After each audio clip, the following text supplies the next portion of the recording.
And I would also like to thank, of course, Sam Harris and Michael Sindel for agreeing to come and debate. So, having said that, I would like to introduce them. Sam Harris is the author of the New York Times bestsellers The End of Faith and Letter to a Christian Nation. The End of Faith won the 2005 PEN Award for Nonfiction. Mr. Harris' writing has been published in over 10 languages. Mr. Harris makes regular appearances on television and radio to talk about the danger that religion now poses to modern societies. His writing has appeared in Newsweek, the Los Angeles Times, the Times in London, the Boston Globe, Nature, and elsewhere. He has blogged for the Washington Post and Newsweek website on faith, the Huffington Post, Truthdig, and edge.org. Mr. Harris is a graduate in philosophy from Stanford University and has studied both Eastern and Western religious traditions, along with a variety of contemplative disciplines. He is completing a doctorate in neuroscience. Michael Sandel is the Ann T. and Robert M. Bass Professor of Government at Harvard University, where he has taught political philosophy since 1980. He is the author of Liberalism and the Limits of Justice, translated into 8 foreign languages, Democracy's Discontent, America in Search of a Public Philosophy, Essays on Morality and Politics, Cases in the Age of Genetic Engineering. His writings also appear in general publications such as The Atlantic Monthly, The New Republic, and The New York Times.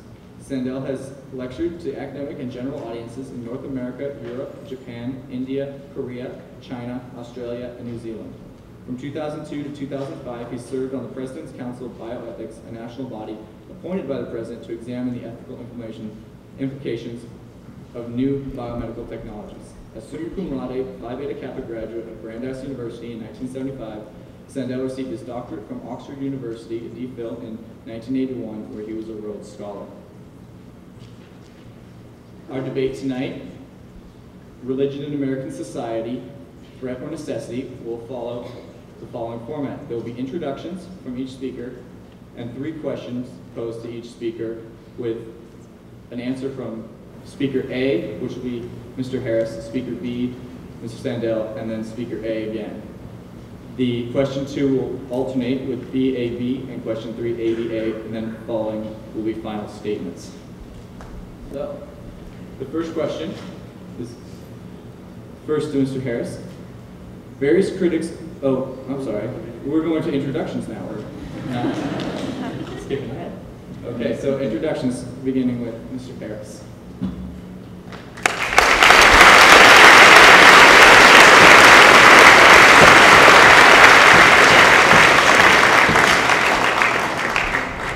Well, thank you very much. Can you hear me? My mic? No? Do I have to get closer here? This mic? Okay. This should not count against my time. Can you hear me now? No.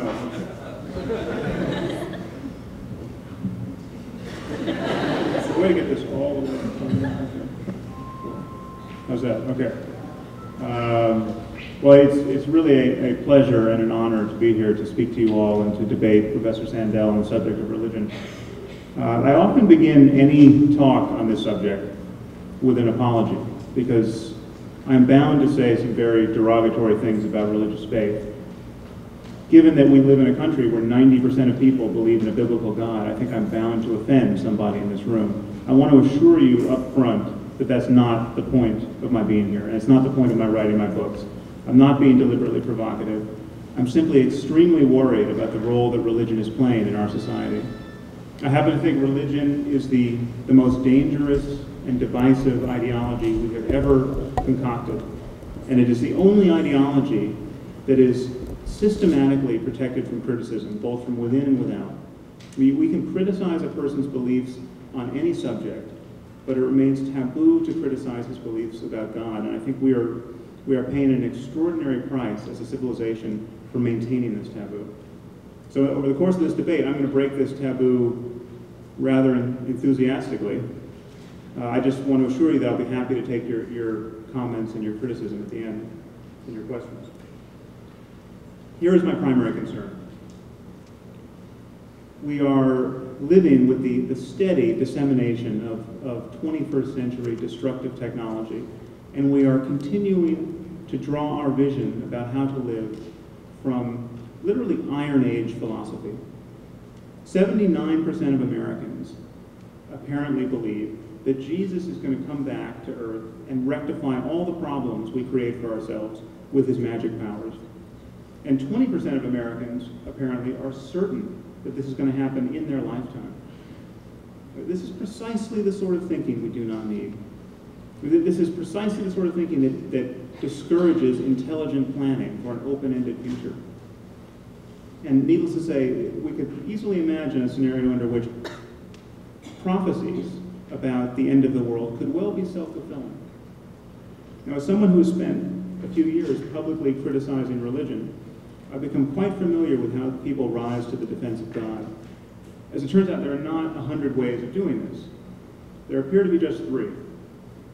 Either a person argues that a specific religion is true, or he argues that religion is useful, or he attacks atheism as essentially another religion as being elitist, intolerant, dogmatic, or otherwise worthy of contempt. Now, in this debate, we have been asked to focus, as you'll hear in the 3 questions, essentially on the usefulness of religion, whether it is good for society. And I just want to point out up front that that really is not the crucial point. Even if religion were extremely useful, even if it reliably consoled everyone and reliably made people behave better than they otherwise would, this would not offer the slightest suggestion that God actually exists, or that Jesus was his son, or that Muhammad spoke to the angel Gabriel in his cave. In fact, even if we knew that one of our religions was perfectly true, we could be sure that all the others are false, because they're mutually contradictory. For instance, most Christians believe that you have to think that Jesus was divine in order to escape damnation. Well, the Quran, unfortunately, says in 2 places that anyone who thinks Jesus was divine will spend eternity in hell. Now, the prospects that both of these fantastical doctrines might be, under certain circumstances, useful does not at all remove the problem that they cannot both be true. Now, if you take nothing else away from this debate, please notice that as an argument for God's existence, the usefulness of religion is a total non sequitur. But as we will see, the usefulness of religion is certainly open to doubt. And many of these doubts are enunciated on a daily basis by bomb blasts. Can anyone seriously argue that it is a good thing that millions of Muslims believe in the metaphysics of martyrdom? How useful is it that the Sunni and the Shia in Iraq have such heartfelt religious differences? How useful is it that the Jewish settlers, many of them, believe that they were given a patch of desert on the Mediterranean by the creator of the universe? How useful has Christianity's anxiety about sex been these last 2,000 years? Please consider these matters.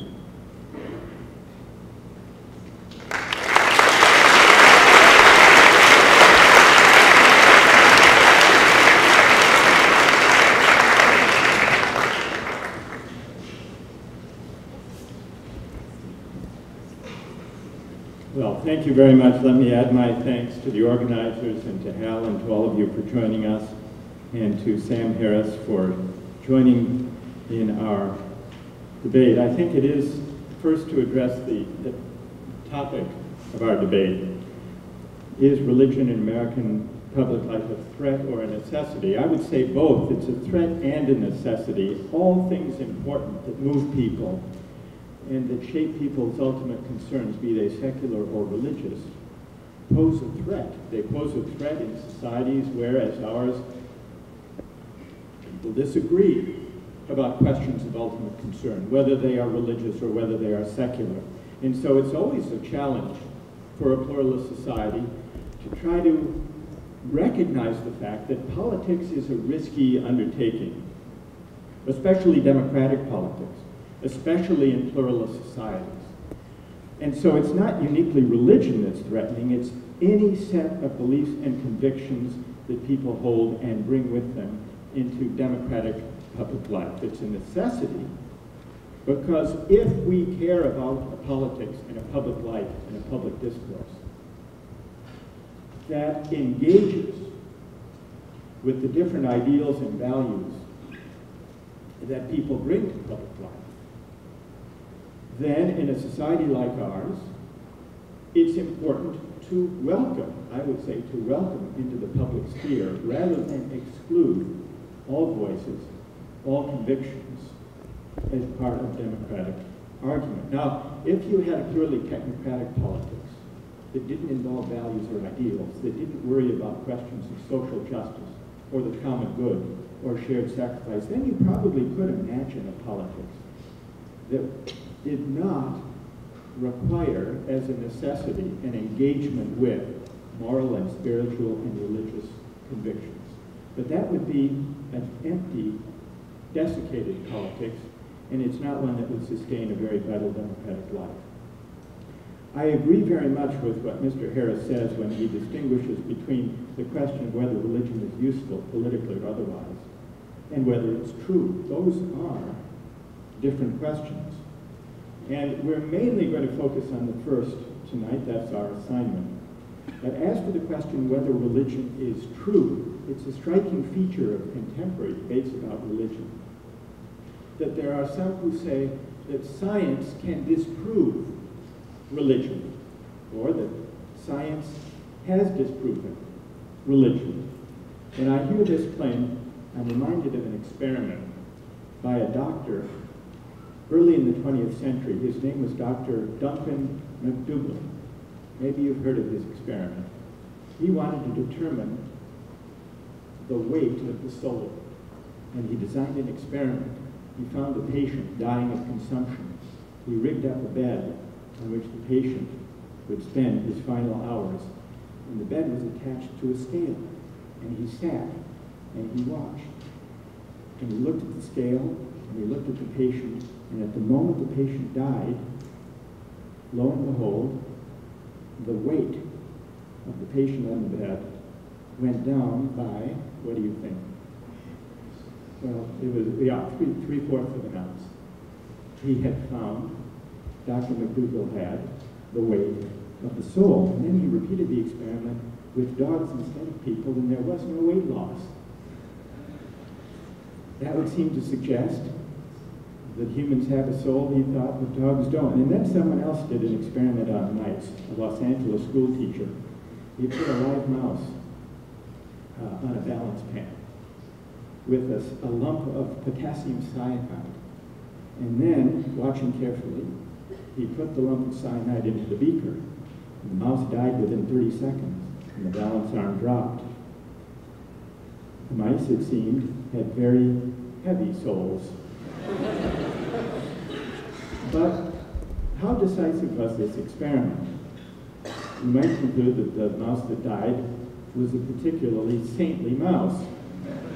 So he tried a variation. Instead of the first version, he had a sealed beaker, and he put the cyanide, no cyanide. Instead of the cyanide, he sealed the beaker, and the mouse died by asphyxiation. And when the mouse died that time, there was no weight loss. Now, he concluded that the dying mouse might have lost moisture rapidly at the point of death, which remained trapped in the enclosed chamber. That's one conclusion. But one might equally conclude that mice do have heavy souls. It's just that when those souls depart the body, they can't get through the glass on a beaker. A cautionary tale about whether science can or can't disprove the claims of religion.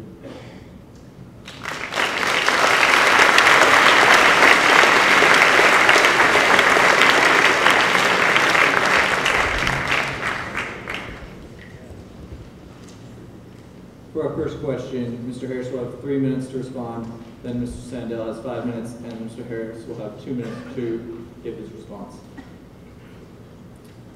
Various critics argue that religion has played both destructive and constructive roles in American society, depending on which cases they are used. Commonly cited examples of each include the Ku Klux Klan and the role of faith-based organizations in the civil rights movement. In both of your views, should religion play a role in public ethics?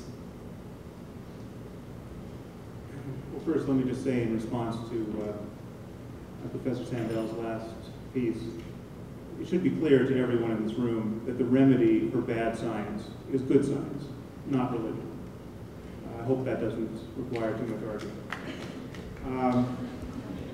There's no question that people sometimes do genuinely good deeds under the banner of religion. There's also no question that many of the good things religious people do are in response to misery that has been created or compounded immensely by religion itself. Now, this question poses, I'm sorry, I'm worried you changed the order of the question. No, sorry. Okay, echoes of yet another question in my head. The question poses this irony to us rather clearly. We're asked on the one hand to consider a racist organization like the KKK, filled with Bible-thumping bigots. And on the other, we're asked to consider the civil rights movement, which we all know drew immense inspiration from Christian teachings about brotherly love.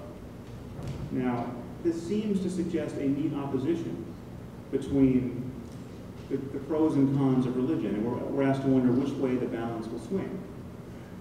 The problem, however, is that we would not have needed a civil rights movement, or one would have come centuries earlier, but for the influence of religion. The role that Christianity and Islam played in perpetuating the African slave trade is incontestable, because the Bible and the Quran both support slavery. If we agree on anything in moral terms now, it's that slavery is evil. And if the Bible is the best book we have on morality, it should get this, the easiest of all moral questions, absolutely right. It gets it absolutely wrong. Nowhere in the Old or New Testament is the evil of slavery recognized, much less repudiated. As Reverend Fuller in 1845 put it, what God sanctioned in the Old Testament and permitted in the New cannot be a sin. Now, in response to this, many Christians say that, of course, the abolitionists also drew inspiration from the Bible. Of course they did. People have been cherry-picking the Bible for millennia to justify their every whim. This does not mean that cherry-picking the Bible is the best way to discover that abducting and enslaving millions of men, women, and children is morally wrong. It clearly isn't the best way to discover this, given what the Bible actually says about slavery. It's remarkably easy for a person to have this epiphany. The moment he realizes that slaves are people like himself, he will recognize that it's evil to own them and treat them like farm equipment. This epiphany is so easy to have, and yet it had to be spread at the point of a bayonet through the Confederate South among the most pious Christians this country has ever seen.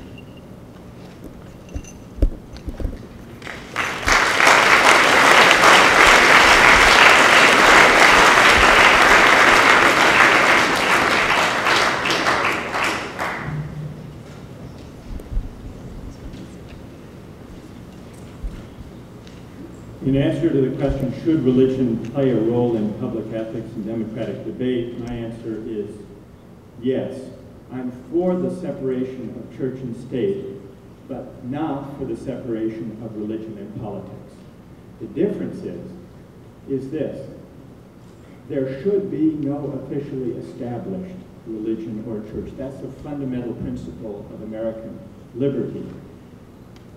Precisely because in this country there is no established church or religion, it is possible to have a democratic life where men and women, citizens, are free, if they wish, to bring into public debate, into democratic discourse, their deepest moral convictions. For some people, those will be secular moral convictions about rights, about justice, about the common good. And for others, their moral convictions will be informed by faith traditions. I think it would be a mistake and I think it would impoverish democratic discourse to insist that only those arguments that detach themselves from any basis in faith or in religious conviction are appropriate in democratic life. Now, the fear is, the word is, that if we bring moral and spiritual and religious arguments into public life, that there will be coercion or intolerance or hopeless disagreement because people don't share the same moral and religious convictions. That's surely true. And there is a litany, parade of horribles, from the Crusades to the Inquisition, to the wars of religion, to the suicide bombers, to the present-day intolerance of the Christian right. And all of these are depredations, harmful, destructive uses of religion. That's true.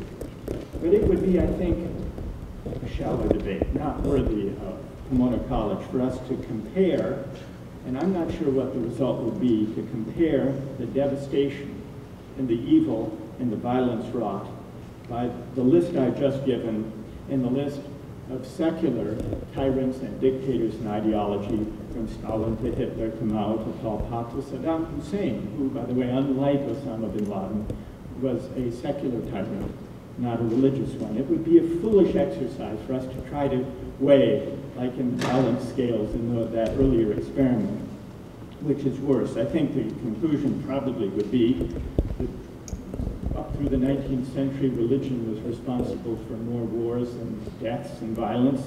But after the 20th century, I'm afraid that secular ideologies pulled pretty close to being equal. But bringing us to the United States, bringing us to the role of the religion in the United States, there's been, it's true, the civil rights movement.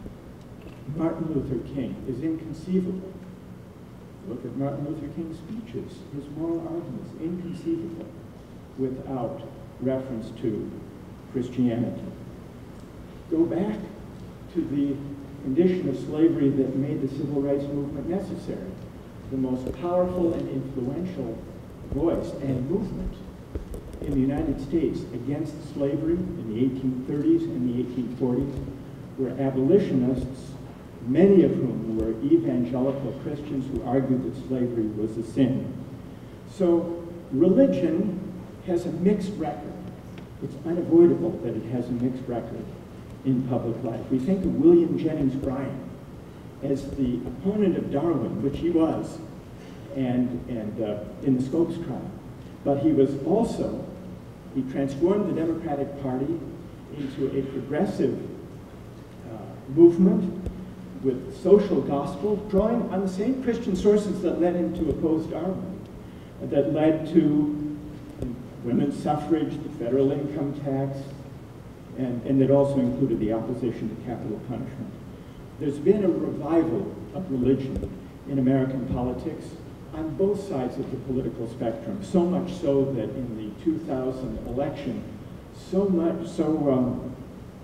were so many invocations of God that one website, beliefweb.net or something like that, had a God-o-meter to compare the references that were made on both sides. And then when Joseph Lieberman ran as the running mate to Al Gore in 2000, the question arose again here, was an Orthodox Jew. And people asked, will the American people accept an Orthodox Jew as a candidate for a high office? Well, John Breaux, the Louisiana senator, offered this rather dubious hope and promise of tolerance. He said yes, he didn't think it would be a problem. Why? He said, quote, I don't think that the American voters care where a man goes to church on Sunday.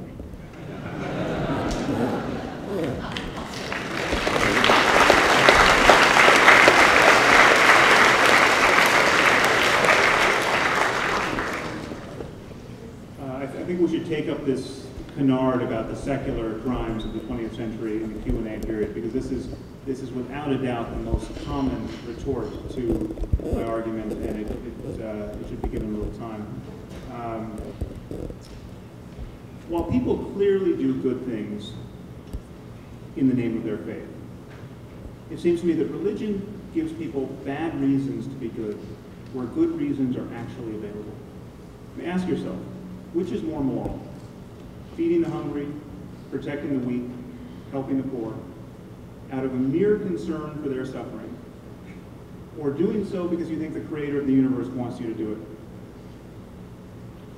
I recently had a debate with Pastor Rick Warren for Newsweek, and he said, if there were not an afterlife, he wouldn't waste another moment being good. It's really a startling and quite candid admission. I'm sure he's selling himself short, but just appreciate how amazing that is. Now, he's certainly selling everyone else short. He's selling all of you short. And he's obviously powerless to explain why an atheist like myself would ever do good. The truth is, people don't need to be threatened with an eternity of suffering to love their children, or to want to cooperate with perfect strangers, or to realize that helping other people can be a profound source of their own happiness. And what kind of morality is it that is predicated to any degree on a selfish desire to escape damnation? This seems to bypass the very core of what we mean by morality, which is a genuine concern for the suffering of others. It is clearly possible to teach our children to grow in compassion and in care for others, without lying to them or to ourselves about the nature of the universe, without pretending to know things we do not know. It is really possible to teach the golden rule as an utterly reasonable ethical precept without pretending to know that Jesus was born of a virgin. Thank you.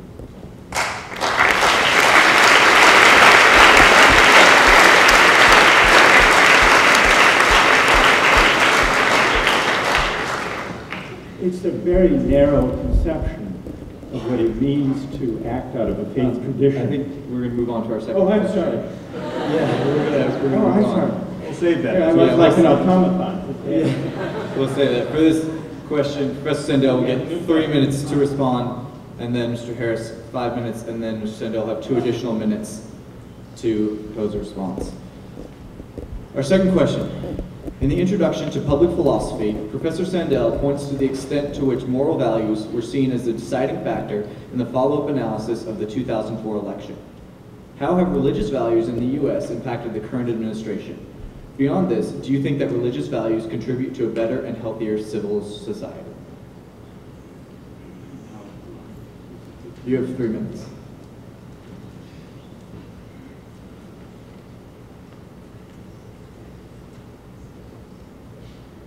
I'm not a great admirer of the way that the current administration has appealed to religious values, to answer that part of the question. Because what this administration and what in general Christian conservatives have been able to do is to narrow the scope of what counts as moral argument and religious argument in politics, essentially to 3 issues: abortion, same-sex marriage, and stem cell research. Those are important questions, but they are not the only moral questions in politics. It's been, I think, a failure of those on the left and in the Democratic Party and in progressive circles to have allowed conservatives and the current administration to gain a monopoly on moral and spiritual discourse. It was not always that way. In the 1960s, it was liberals and those on the left, including Martin Luther King, including Robert Kennedy, who spoke a language of the common good, of solidarity, of shared responsibility for our fellow citizens, including the poor. And they drew freely and openly on moral and spiritual and religious values. And it was only in the 80s that conservatives managed and liberals allowed moral values to become a conservative issue and a Republican issue. And I think that was a great failing on the part of those on the progressive side of American politics, because there's a whole range of questions, including poverty here at home, global poverty, social justice, solidarity, civil rights, just and unjust wars, limits on market values, materialism, and consumerism, the proper stance of human beings toward nature, stewardship of the environment.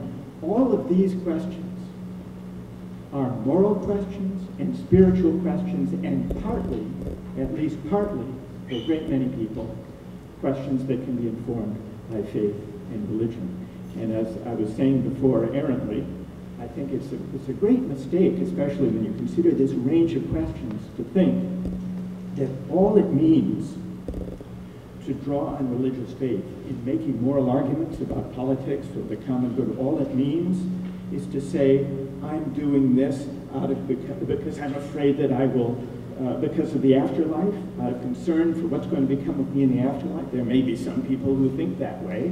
I wouldn't endorse it or support them or agree with them. That's the selfish desire to avoid damnation. If you look at the range of moral voices and spiritual voices, from the abolitionists to Martin Luther King to Robert Kennedy, actually that's a relatively minor strand. And so I think the challenge for Democrats, for progressives, and for liberals is to engage rather than avoid moral and spiritual and even religious questions in public life.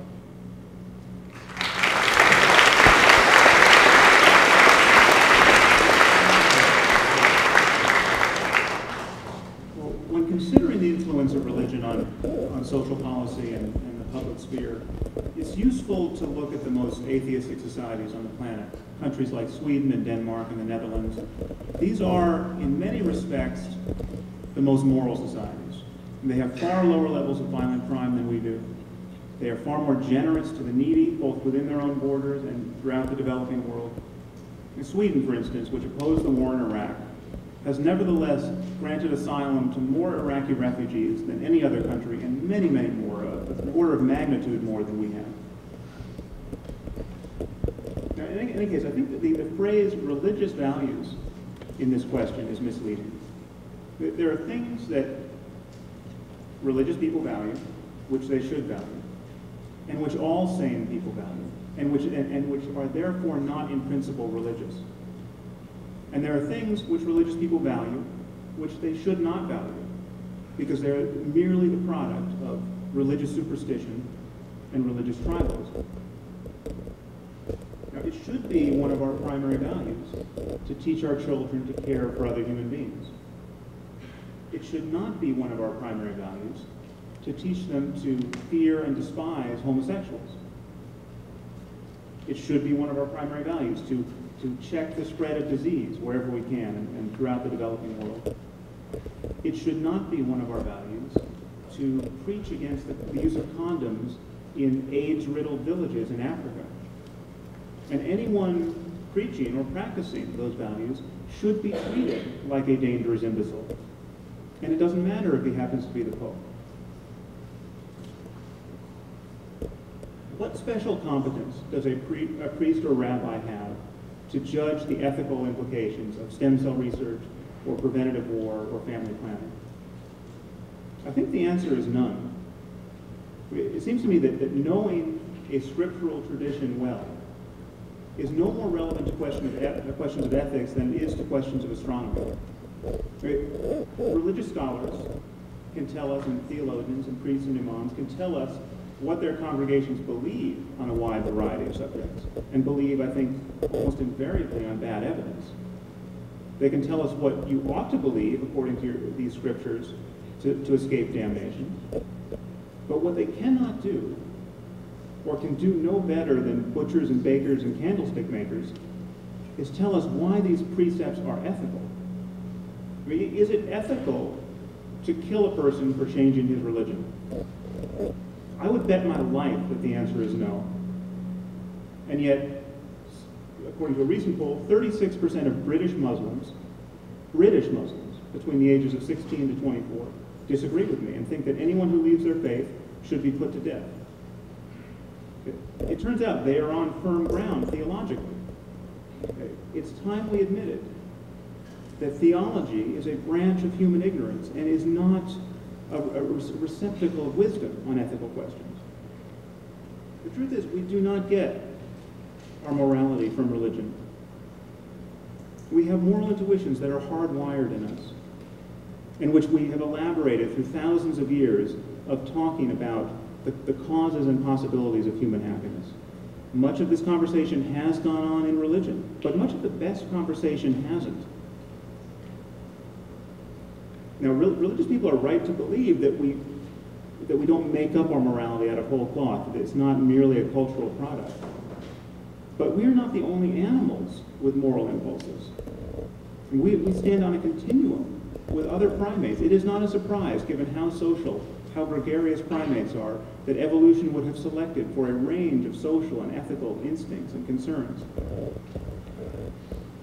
Granted, human morality is powerfully enabled by our capacity to use spoken and written language. It allows us to extend the range of our compassion and concern beyond our mere family and kin, and even beyond our species.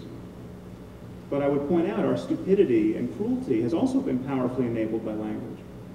We are, to my knowledge, the only species that can demonize homosexuals, forsake life-saving medical research, and fly planes into buildings because of what we tell one another about God.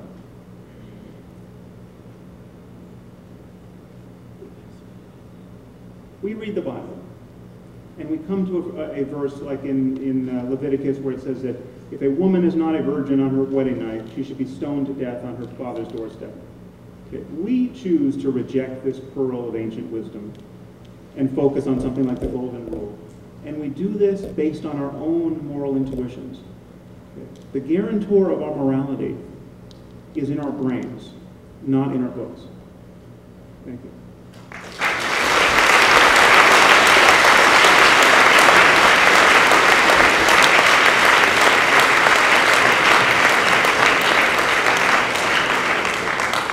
Mr. Sandel has now 2 minutes to respond.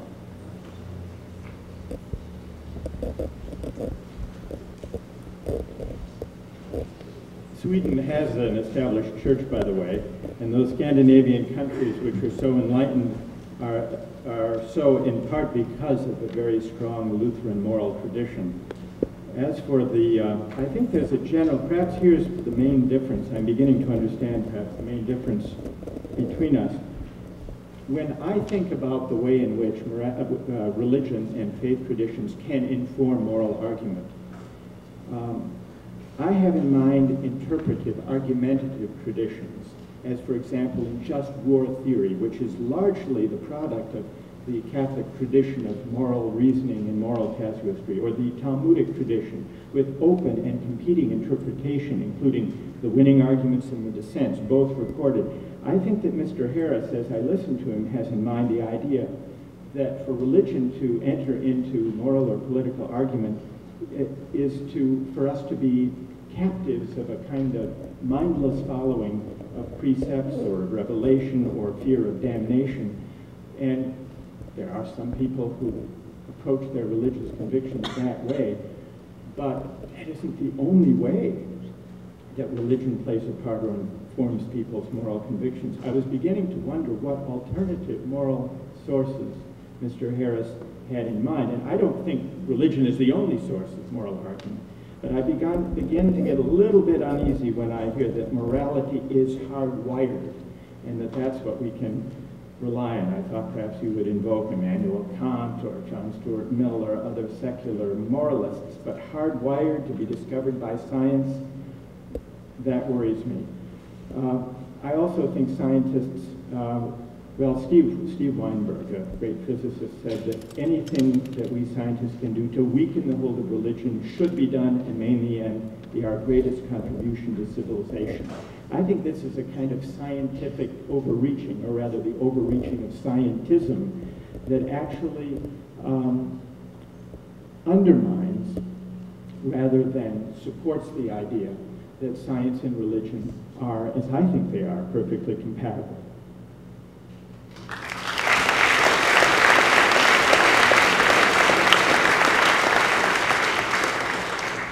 Question 3 is addressed to Mr. Harris first. Public discourse tends largely to agree on the potential threat posed by religious extremists to civil society. In contrast, Mr. Harris's book, The End of Faith, argues that religious moderates are, in fact, quote, the bearers of a terrible dogma, and that, quote, the very ideal of religious tolerance, born of the notion that every human being should be free to believe whatever he wants about God, is one of the principal forces driving us towards the abyss.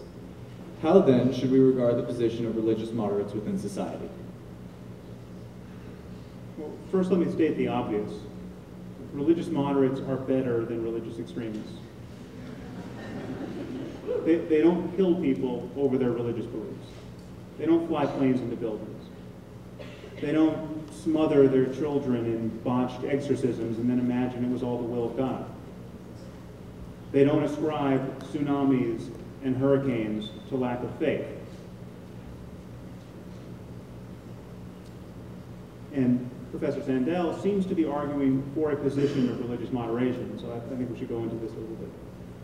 The problem with religious moderates, in my view, is that because they demand that faith itself be respected, they don't want their own faith challenged. They provide immense cover for religious extremists. Because they don't want the basic project of raising children to be Christians and Muslims and Jews called into question, they don't allow us to name religion and faith itself and love of holy books as a cause of violence in our world. They seem to imagine, religious moderates, that a balkanization of our world into separate spiritual communities is in some sense good for us. And yet these divisions are intellectually unjustified and genuinely getting people killed. Reason has no denomination. Neither does creativity and neither does love.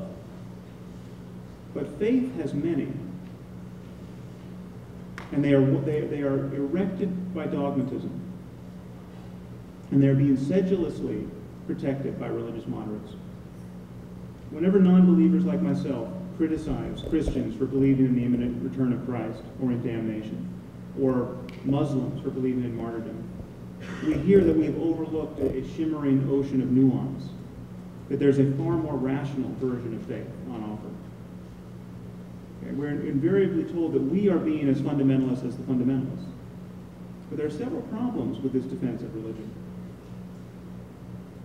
Religious moderates tend to view extremism as rare, and therefore not that consequential. But religious extremism is not rare, and it is hugely consequential. We are a nation of 300 million souls. 150 million of these souls apparently believe that the universe was created more or less around the time the Sumerians were inventing glue. Believing that Genesis is an accurate account of cosmology is extreme. It is extreme in almost every sense. It is extremely silly. It is extremely harmful to the teaching of science. And it is extremely worthy of our denigration. It is not extreme in the sense of being rare.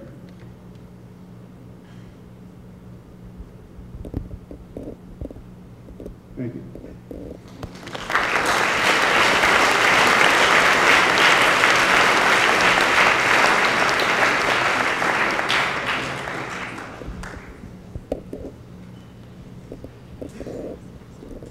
Well, here I think we are beginning to bring into view a clear difference, which is on this notion of religion as dogma.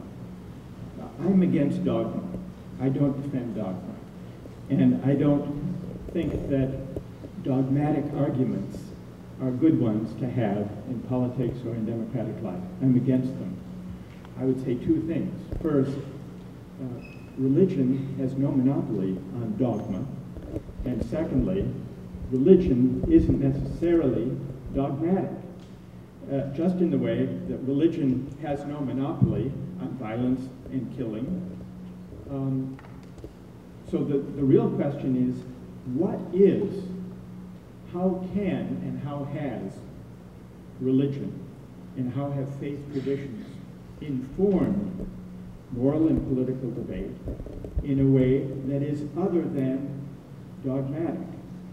It's not as if there is reason, unalloyed, pure, universalist reason on the one hand, and religion, read dogma, on the other.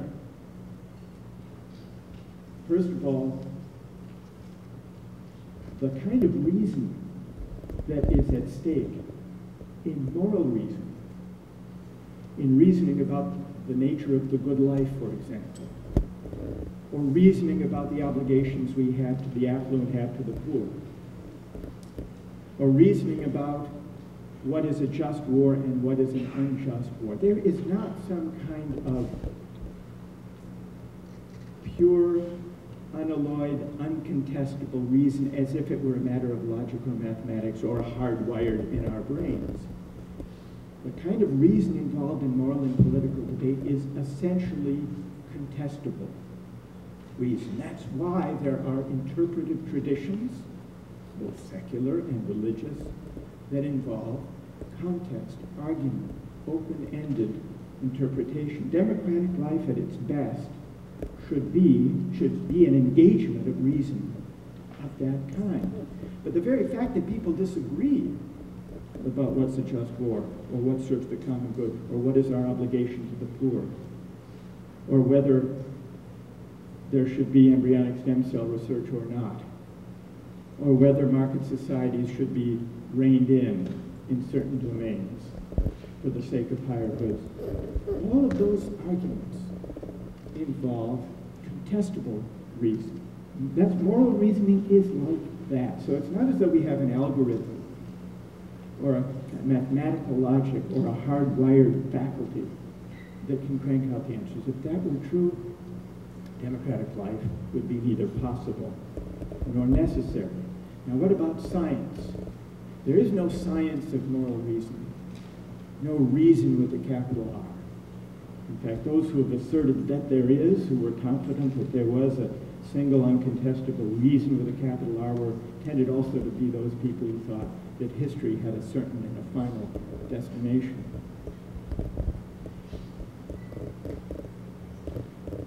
There is no necessary opposition between science and religion.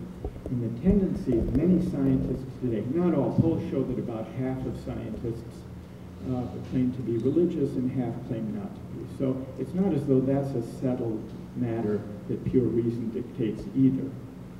But among those who do believe that science can dissolve the questions of religion, can tell us whether or not the soul exists, those who think the job of science is to weaken the hold of religion, to get rid of it, like Steve Weinberg.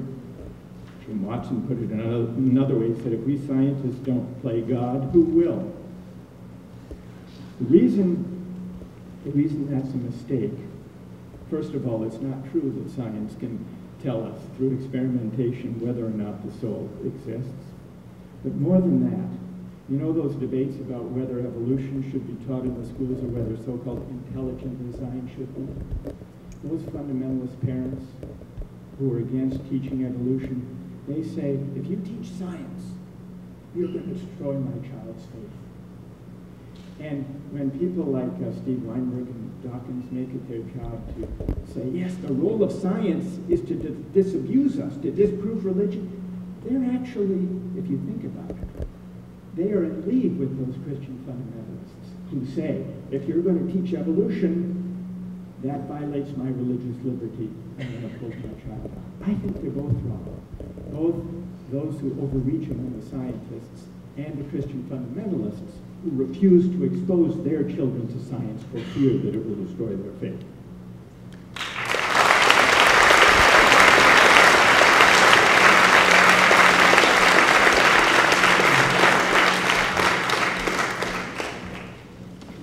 Professor Sandel and I actually fully agree on one point.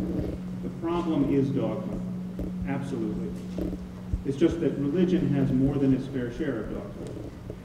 And religion is the only sphere of discourse in which dogmatism and dogma are good words.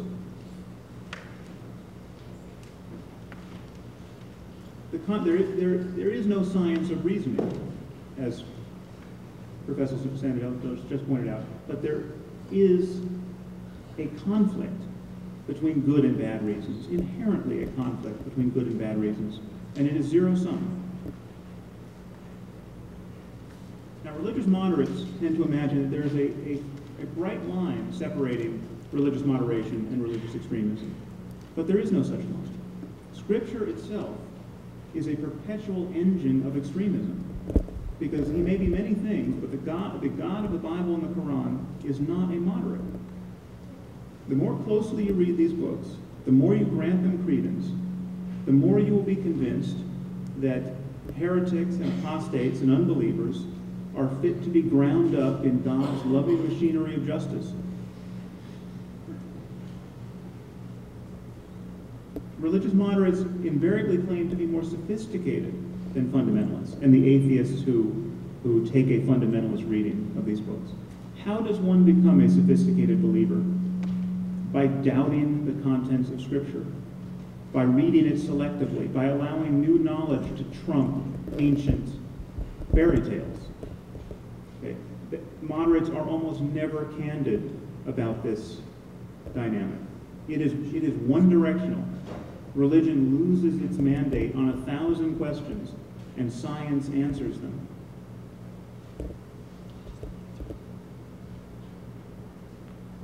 Why not take these books less seriously still? Why not admit they are just books written by highly imperfect human beings? It's as though we are living in a world where people are organizing their lives around Homer, the books of Homer, the Iliad and the Odyssey, or the plays of Shakespeare. Imagine how you would feel if you picked up the New York Times and saw that people were killing themselves over rival interpretations of the plays of Shakespeare. This is the world we live in. It is worthy of your astonishment. Thank you.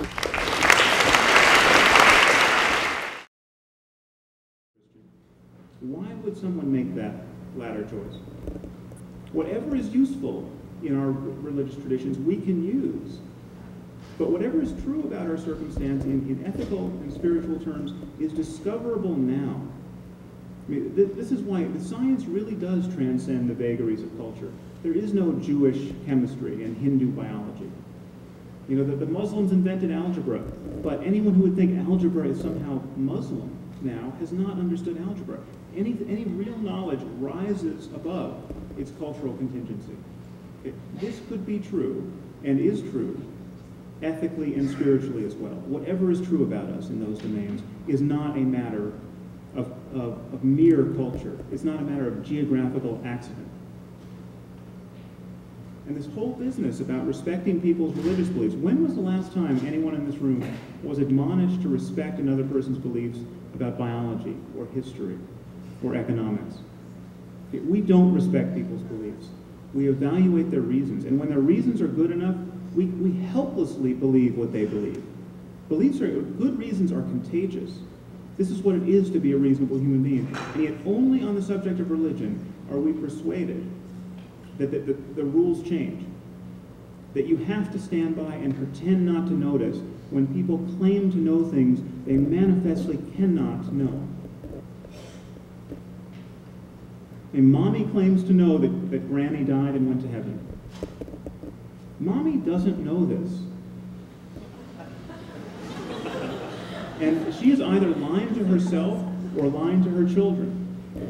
And now this may seem quaint enough in a world where we were killing ourselves with bows and arrows. But now one man's religious delusions really can affect an entire society.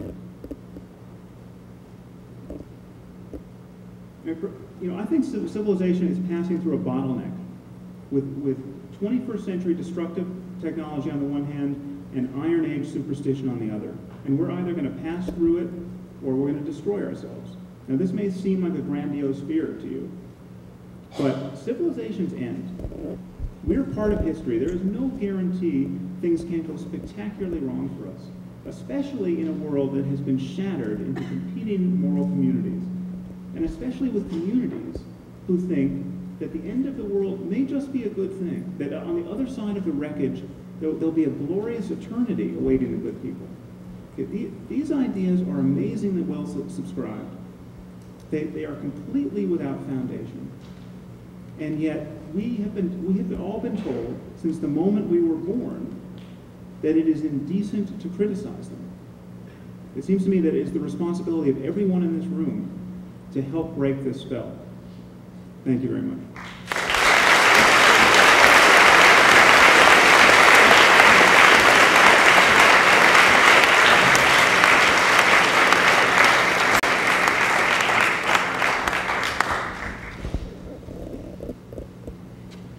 think I found another thing on which we agree. I don't think it's indecent to criticize religious beliefs or convictions. My whole point is that we should engage with them and welcome them in public life and in moral and political discourse. I don't think that we have to choose.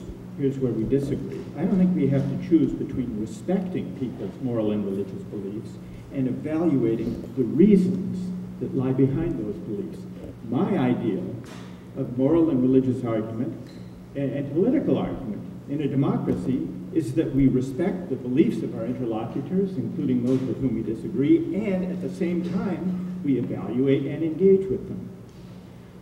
As for the overreaching of science, not all scientists have been as antagonistic as Dawkins and Weinberg and others are to it. Listen to what Albert Einstein had to say on the subject that we've been discussing, not the use of religion, but on its truth and its compatibility or not with science. He said, quote, "I am not an atheist.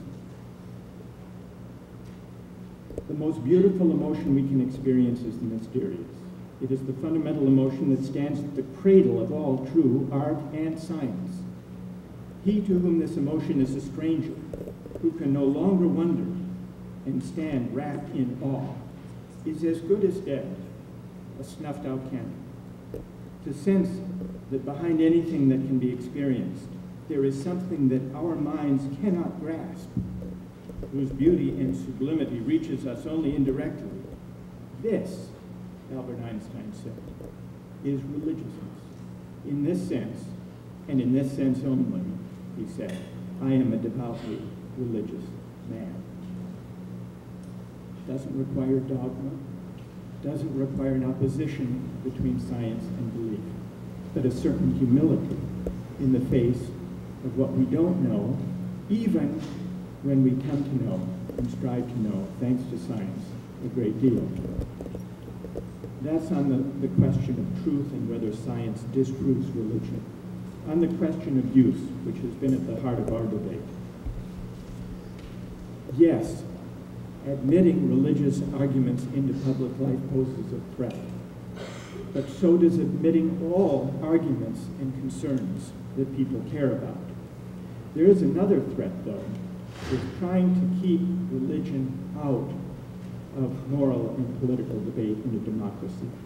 The danger, and we've experienced it to some extent in the last few decades, is to create a naked public square, empty of the big questions and the larger moral meanings that men and women want to debate in politics.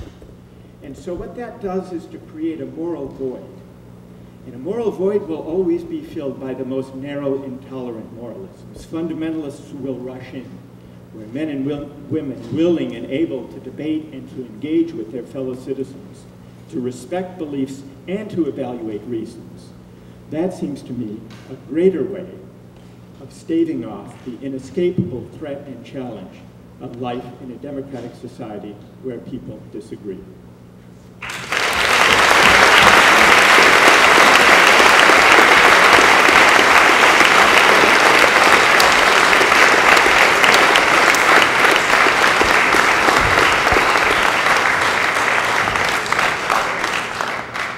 At this point, we'd like to take questions from the audience, and we please ask you to direct them at both speakers and to keep them in the spirit of intellectual and civil discourse. So there's a mic in the middle of the room here. Please form a line at the mic if you would like to.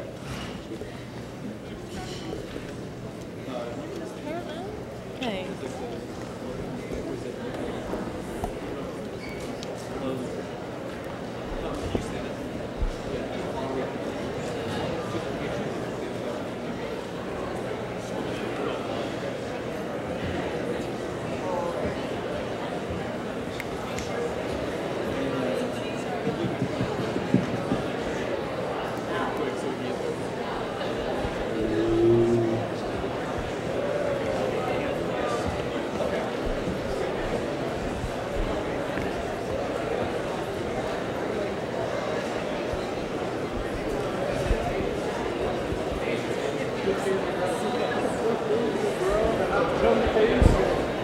Okay.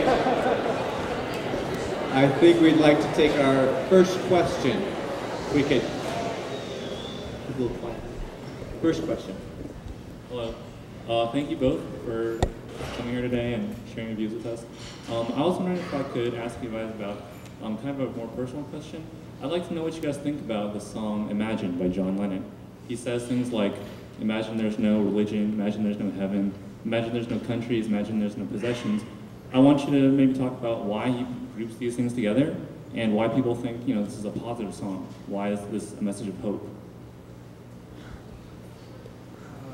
Is Mike on? Yeah. Can you hear me? Well, I think it's a description of how all of these ideas divide people. I mean, we have incompatible heavens on offer.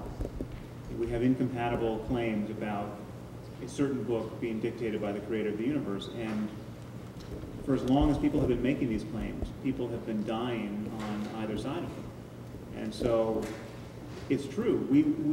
There's some core experience in religion that would remain if we got rid of religious dogmatism, and we can understand that with the best tools available in the 21st century. I mean, whatever spiritual experience is, whatever a person can experience going into a cave and meditating for 10 years, we want to understand it, and I happen to think those experiences are vital to our understanding the possibilities of human happiness. So whatever Jesus got out of the desert, for 40 days and 40 nights, or whatever the Buddha got under the Bodhi tree, I think we want to understand those. But then around those human experiences, we have these traditions which have shattered our world.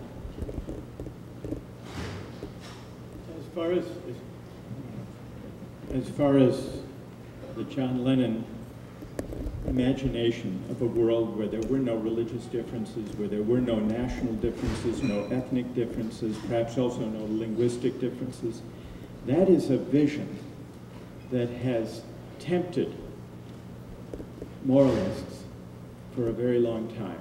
A universally embracing, all-encompassing community of humankind. It's tempting, but I think it's flawed and wrong-headed. Because, well, it's tempting because we see that religious differences cause conflict and violence. That's true. And so do national differences, and so do ideological differences, and so do ethnic and cultural differences. All of that's true. But the question is whether we could make sense of the moral world that would be created by that imagination. I think we couldn't, because I think that we learn to love humanity not as such, but through its particular expressions.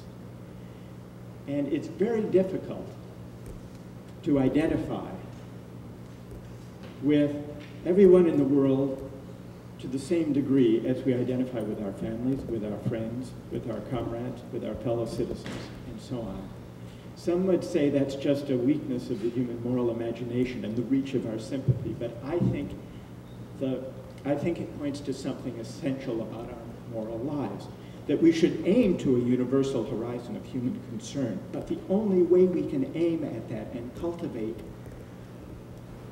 the virtues that direct us outward beyond ourselves is to start with the particular forms of community that situate us in the world and give our lives their distinctive shape. Thank you very much.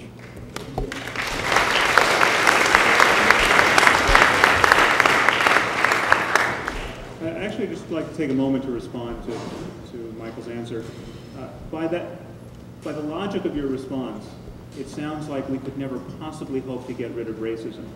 I mean, racism is still a problem, obviously, but it is less of a problem for us. We have made extraordinary gains on the subject of race. I mean, you all have seen pictures of lynchings in the South in the first part of the 20th century, where seemingly whole towns would turn out to see some young man or woman be tortured to death and then strung up on a tree for all to see. I mean, we have made gains on race. And hopefully, we will live to see a world where race is virtually a meaningless concept. we show every sign of being able to achieve such a broadening of our moral horizons. But a racist could have made exactly the argument Professor Sandel just made, that we have to love the particular, that we can't extend it to all, and it's too quixotic to imagine that we're ever going to get past these divisions.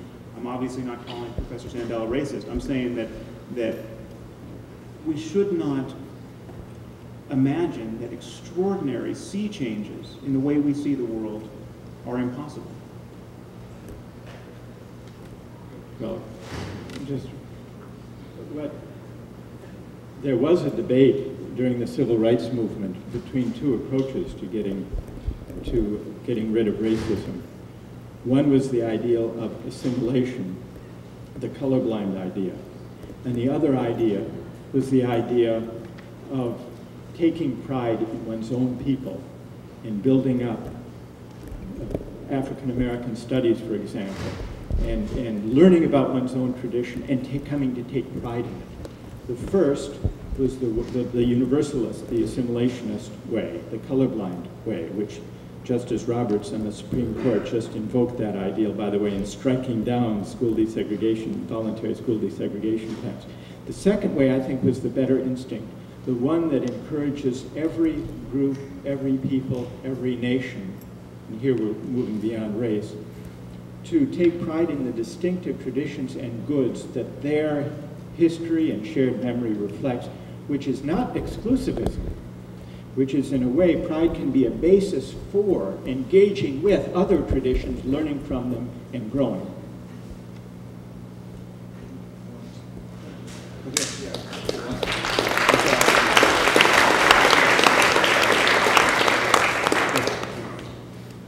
I'd also like to thank Mr. Harris and Mr. Sandel for coming to speak at Pomona tonight. Mr. Harris, you mentioned the threat of fundamentalism and religious extremism in the modern world. The harms of fundamentalism and religious extremism notwithstanding, do you guys think that there's a case to be made that religion has had a very powerful civilizing influence both in Western civilization, in the origins of Western civilization, and in the Ottoman Empire, and throughout human history in general, basically kind of raising people up from kind of disorganization and tribalism into some semblance of the kind of societal structure and systematic morality that we have today? Right. Well, it's a good question. I think you can point to local moments where religion had an important influence and maybe an indispensable influence. The monks copying manuscripts, through the Dark Ages could be an example of that. But I think reason is what is having the influence. Our efforts to understand the world, and every religion is our most primitive attempt to do that. I mean, I view religion as failed science, essentially. I mean, we come into a world where we don't understand anything. We don't understand what we are, and we don't understand the forces arrayed against us. And every religion is just a tissue of people's first attempts to make sense of the causality. Why are people getting sick? Why is the weather changing? Why is all of this so inhospitable to my survival and happiness? And then we notice historically that religion loses its mandate whenever specific sciences and methodologies are born. Religion loses its mandate. So it used to be that you could go to the good doctors of the church and get diagnosed with demonic possession. If your child is having a seizure, go to the exorcist. Right? Now we know. Now we have a science of neurology. Now anyone who takes their child to an exorcist is a bad parent. Okay? That kind of just zero-sum gain and loss between religion and science, between faith and reason, is one-directional, and it is happening all around us, and it's continuing, and it's going to continue on moral questions and spiritual questions.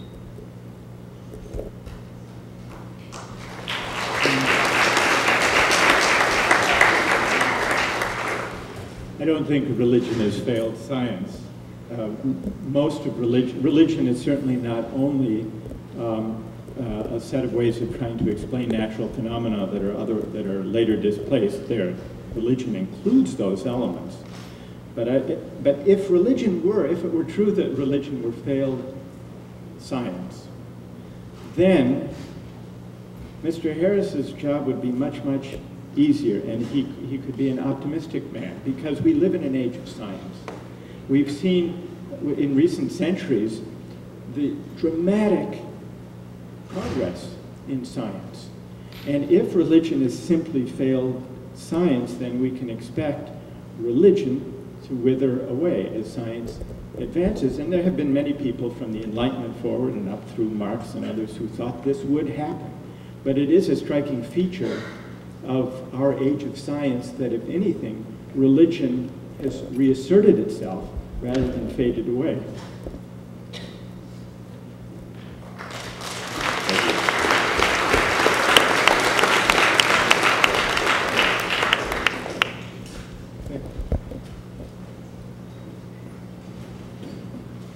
It sounds as if one common thread in religions is the notion of generosity and sharing, cooperation, love thy neighbor, give to the poor, share your bread however little one has. And that this more or less is present in many religions. And one question I have is whether that generosity is seen as consistent with a social and economic system which oppositely emphasizes one's private possessions, one's own me-first attitude. The common word we give it to be a little controversial is capitalism, where one is an individual and many times competes with one's neighbor as opposed to cooperates and shares. And so I wonder about the relevance. The most recent example, let's say, is medical care for immigrants, the undocumented, aliens, so to speak, or even children, where if one had a social system, as many European systems do, of social medicine, solidarity, sharing, it's not a question, it's not an issue. As Paul Farmer would say, it's an issue of moral clarity that anyone should be entitled to medical treatment and education. Whereas it seems recently, in our system, in capitalism, this is a question, an economic question. How do we share resources, even with those who are lacking means? And so, how do you relate the religious precepts, the religious common conceptions, with the social and economic system in which one bathes daily?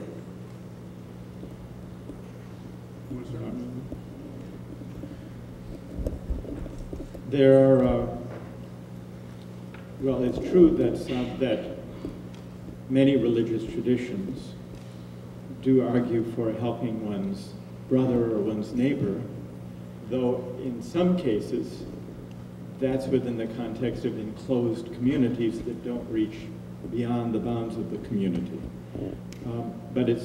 So that must be said. Religion in the domain of charity and generosity and benevolence, as in so many domains, has a mixed record. But it is true that if we look at capitalism and what have been the moral sources for the critique of the excesses of capitalism, and what have been the moral sources for solidarity in the face of an acquisitive society since the advent of capitalism, many of the most moral resources for the critique of capitalism have come from various religious traditions, including specifically Catholic social teaching about capitalism and the limits of the market.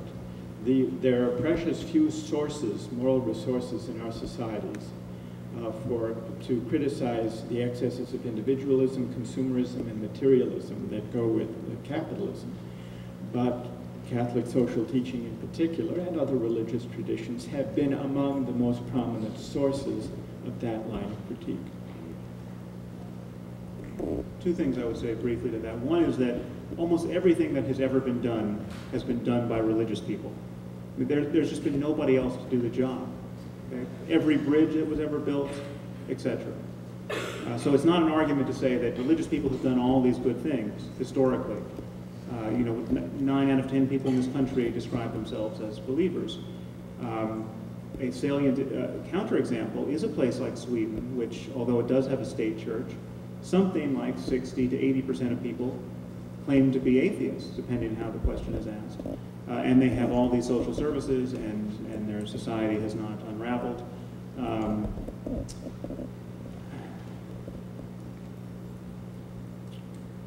I'll let it go for there. We have a line stretching to the door. But thank you. So it's something that both of you agree on, is that dogma makes it very difficult to proceed in whatever path you want to go along. A wise man once said that it's impossible to argue a position out of someone's head by logic that wasn't put there by logic in the first place.